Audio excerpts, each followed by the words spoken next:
Hola, este video va a ser bastante diferente a lo de siempre. Va a ser mucho más personal. Generalmente siempre les estoy contando cosas que pasan en mi vida. Y esta es una de las grandes cosas que me han pasado en la vida y no se los he contado, así que se siente como, no sé, como raro. Así que este video se llama Mi experiencia con los terremotos. Probablemente ustedes ya lo saben, pero yo soy de Chile, el país más sísmico del mundo. Ajá, el primerísimo. En una lista de Wikipedia de los terremotos más fuertes registrados en la historia de la humanidad, podemos ver que Chile está primero con un terremoto de 9.5. Y aparte estamos varias veces más en la misma lista. Así que los sismos y terremotos no son algo muy raro aquí. Así que estas son mis experiencias con ellos. Terremoto número 1. Esto fue hace bastantes años ya. Yo tenía 13 o 14 años más o menos. Me levanté un día y me fui al colegio súper normal.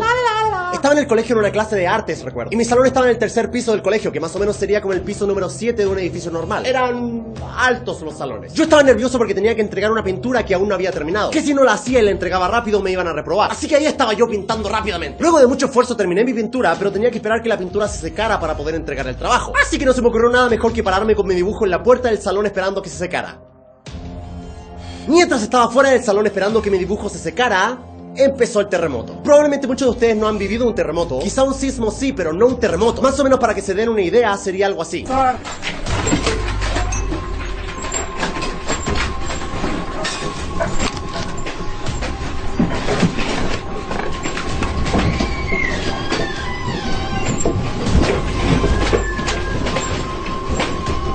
Así que básicamente yo estaba en la puerta de mi salón cuando el terremoto empezó. Estaba yo sin reaccionar, como medio en shock, y de repente me doy vuelta. Veo a todos los niños corriendo hacia mí, así como que ¡wow! Así que salimos todos corriendo y nos fuimos a la zona segura del tercer piso del colegio. Lo digo entre comillas porque ninguna zona es segura en un terremoto. Aún en el tercer piso del colegio estábamos esperando que el terremoto pasara. Estábamos básicamente hablando entre nosotros para calmarnos y que no los desesperáramos. Pero había niños llorando, gritando por todos lados, era un caos. Y yo pensé en ese momento, el profesor sabrá qué hacer. Así que yo empecé a buscar con la vista en el grupo de personas que estaban ahí al profesor. Cuando en eso miro para abajo y veo al profesor corriendo en el primer piso derechito hacia la salida. Más o menos mi reacción fue algo así como...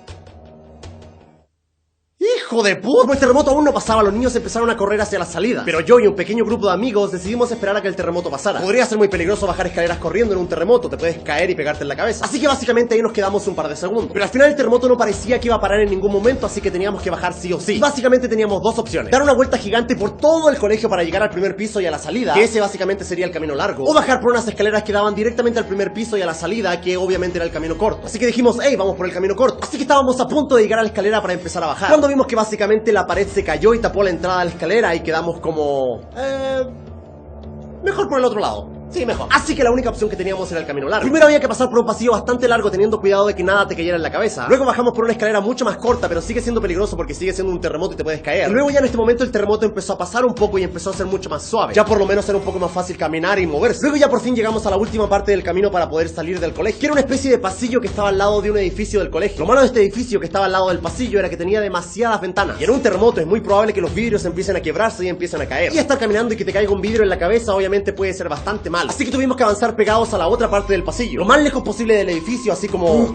mientras al lado caían un montón de pedazos de vidrio pequeños, pero al final lo logramos. Luego llegamos a la salida y nuestros padres nos estaban esperando y al final estábamos a salvo. Luego ya llegué a mi casa, los vidrios estaban rotos, los muebles estaban en el piso, básicamente todo estaba roto. Pero lo bueno es que al final nada grave pasó, o sea, solo fueron pérdidas materiales, o sea, fueron cosas. Y ese fue mi primer terremoto, y ojo que es el más suave que he vivido. Así que ahora vamos con el siguiente. Terremoto número 2. Yo estaba en mi casa viendo televisión con mi familia, todo muy normal. Y luego de un rato nos fuimos a dormir como cualquier otro día. Y aproximadamente a las 4 de la mañana es cuando empieza el terremoto. Este terremoto era incluso más fuerte que el anterior. El terremoto empezó suave y luego fue aumentando. Lo malo es que yo no desperté cuando el terremoto estaba empezando, desperté cuando ya el terremoto estaba demasiado fuerte. Mi madre y mi hermano despertaron primero, así que estaban bajando del segundo piso al primer piso. Yo estaba en el primer piso, pero todavía estaba recién despertando, así que como que todavía estaba como que, no entendía nada. Estaba como que, ¿qué pasa? Generalmente en un terremoto lo más recomendable es no salir de la casa, porque en la calle te puede caer un poste, un cable de luz puede estar suelto y te puedes electrocutar, etc. O básicamente algo te puede caer en la cabeza. Pero esta vez el terremoto era tan grande que parecía que la casa se iba a caer, así que había que salir. Así que ahí estábamos los tres tratando de salir por la puerta de la cocina, por la parte trasera de la casa. Y les juro que el terremoto era tan fuerte que básicamente tuvimos que esquivar al refrigerador. Era tan fuerte el terremoto que básicamente movía el refrigerador de un lado para otro como si estuviese vivo o caminando. Sí que parece bastante difícil de creer, pero créanme, cuando un terremoto es así,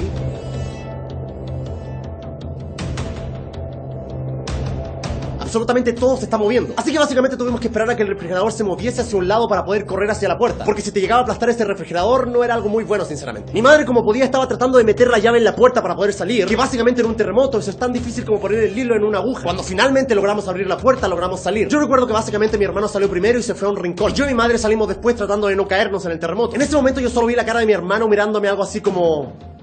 El asunto es que en ese momento una teja del techo de mi casa había caído muy cerca mío. Más o menos para que ustedes entiendan, digamos que era un pedazo de piedra de este porte más o menos, que cayó pasando básicamente a centímetros por el lado mío. En ese momento yo seguí caminando como podía, miré atrás y dije, wow, eso estuvo cerca. En ese momento el terremoto no tenía ninguna intención de parar, así que básicamente nos fuimos al rincón del lugar y nos quedamos ahí abrazándonos. Literalmente no teníamos absolutamente nada que hacer salvo esperar. Y el terremoto básicamente no parecía que se estuviese deteniendo, al contrario, parecía que se hacía cada vez más fuerte. En ese momento estábamos los tres abrazados, afirmados solo con una pared para no caernos. Y en ese momento teníamos los ojos cerrados y estábamos afirmándonos en la pared cuando de repente la pared se cae. Déjenme poner eso de esta forma. Cuando estás en medio de un terremoto y todo se mueve y no entiendes nada y estás preso del pánico y del miedo básicamente, y lo único que tienes es una pared para afirmarte, o sea, lo único sólido en este momento que representa de alguna u otra forma seguridad, eso se te cae, ya en ese momento sientes que lo único que tienes que hacer es esperar, o sea, te puedes morir o te puedes salvar, ya no depende de ti, o sea, ya no tienes el control de la situación para nada. Ya en ese momento no tiene sentido correr, no tiene sentido esconderse, lo único que puedes hacer es esperar. Cuando el terremoto es tan fuerte y no tiene intenciones de detenerse, solo te quedas ahí. Dices, ok, hasta aquí llegué, se acabó. Aquí me voy a morir. Pero ya luego de un rato el terremoto empezó a parar y se empezó a sentir un silencio horrible en la ciudad. Podías escuchar como toda la ciudad estaba en silencio y en shock. Y luego poco a poco empiezas a escuchar la sirena de los policías, de los bomberos. Básicamente es como una película. Ya luego de un rato salimos a la calle y nos empezamos a encontrar con los vecinos. Estábamos viendo que todos estuviesen bien. En ese momento obviamente ya no había luz, se había cortado la luz, así que lo único que podíamos hacer era escuchar radio a través de una radio con batería para saber qué estaba pasando en el país. Y ya, supuestamente en ese momento ya había pasado lo peor aparentemente, pero no. Aquí empieza la parte que yo más recuerdo personalmente en este terremoto. Para mí lo más terrible de este terremoto no fue directamente el terremoto, sino que fue lo que pasó después. A partir de ese día se cortó la luz y se cortó el agua. Nosotros afortunadamente después del terremoto lo único que hicimos fue llenar botellas de agua porque sabíamos que se podía cortar el agua. En la calle podías ver un montón de familias que estaban fuera en la calle porque tenían miedo de entrar a sus casas. Después de un terremoto así nadie quiere entrar a su casa porque te sientes en trauma. En ese momento te olvidas de tomar una ducha o básicamente es increíblemente difícil ir al baño. Definitivamente no quieres estar en la ducha y que te toque otra vez un terremoto. El problema grave empezó cuando empezamos a escuchar rumores al otro día. Generalmente en un terremoto la gente se ayuda entre sí y nos cuidamos básicamente entre nosotros.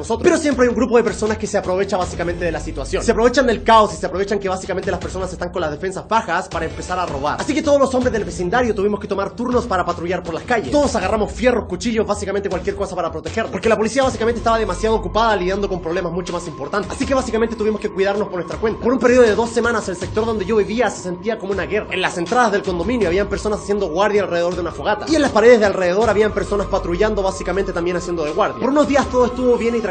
Aparte de seguir lidiando día y noche con los temblores, porque siempre luego de un terremoto muy grande le siguen varios temblores pequeños, básicamente unos 5 o 10 temblores diarios. No lo digo como algo muy importante porque luego del terremoto como que los temblores pequeños pasan a segundo plano. Una noche empezamos a escuchar ruidos en nuestro vecindario, así que todos fuimos corriendo hacia una pared para ver qué estaba pasando, y podíamos ver como en el vecindario de al frente ya habían personas que estaban robando. Podíamos ver de lejos que también tenían personas con palos haciendo de guardia. Por suerte en nuestro vecindario no alcanzó a pasar nada muy grave. De vez en cuando llegó uno que otro tipo, pero como veían que nosotros éramos tantas personas que estábamos defendiendo, al final se iba. Al final lo más inquietante fue el constante miedo de primero que todos los temblores y de que alguien se metiera a tu casa. Y básicamente estar lidiando con temblores día y noche no te dejaba dormir tranquilo, así que dormíamos como 2 o 3 horas al día. No tener luz y no tener agua tampoco ayudó mucho. Ya por fin luego de 2 semanas regresó la luz y el agua y todo volvió a la normalidad. Ya por fin pudimos ver las noticias y enterarnos de lo que realmente había pasado. Para nuestra sorpresa, el terremoto que había pasado en nuestra ciudad ni siquiera fue noticia. En las noticias, luego de 2 semanas después, nos enteramos de que en otra ciudad, aparte de lidiar con el terremoto, tuvieron que lidiar con un tsunami. Todo lo horrible que nosotros habíamos vivido con el terremoto, con los ladrones, con el corte de luz, no era nada comparado con lo que otras personas estaban viviendo en ese momento. Una ciudad entera destruida por un tsunami. Gente perdió sus casas y perdieron sus vidas. Yo les estoy contando como yo personalmente viví el terremoto, pero fue horrible enterarse 2 semanas después por la televisión que lo que yo estaba viviendo básicamente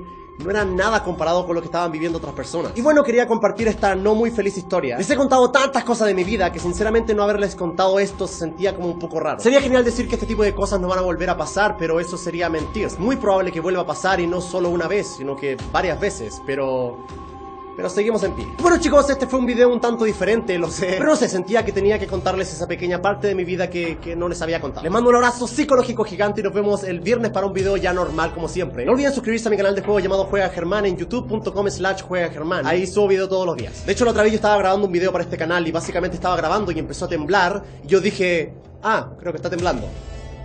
Y leí muchos comentarios que ustedes decían, cómo se pone a temblar y Germán básicamente no reacciona o no se preocupa. Me imagino que después de esta historia van a entender por qué un pequeño temblor para nosotros ya es como que...